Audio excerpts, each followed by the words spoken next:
රතිඤ්ඤ වලින් මම අද පිස්සු වැඩක් කරන්න යන්නේ.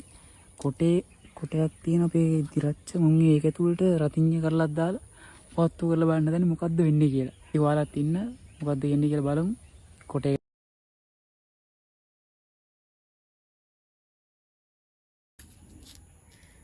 කොටේ පිපිරලා ඇයිද දන්නේ නැහැ නේද? බලමු මොකද වෙන්නේ කියලා.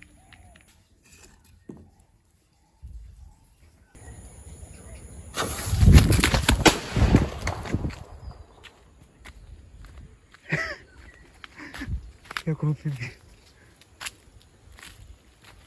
දෙමුකුත් වෙලා නැහැ නේ. මේක පත්තු.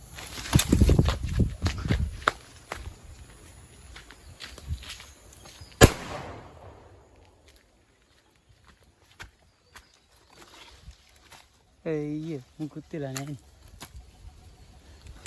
තව දෙකක් තියෙනවා. තව රතිඤ්ඤ කරල් දෙකක් විතර ඉතුරු හින්දා මම බැලුවේ පොල් කට්ටකින පොඩි වැඩක් ගන්න. මේකට ඕන කරන්න ගෑන පොල් කට්ට. ඉතින් බලමු මොකද වෙන්නේ කියලා. මෙන්න මේ ආකාරයට රතිඤ්ඤය දාගන්න.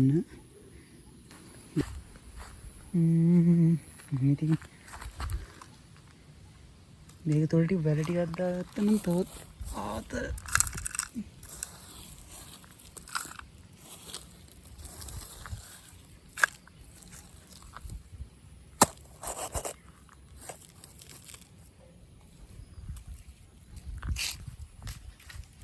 පත්තු වෙන්නේ නැහැ.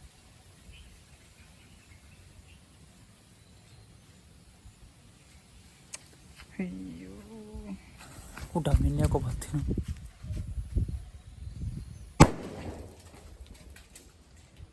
ඕ ෂිට්.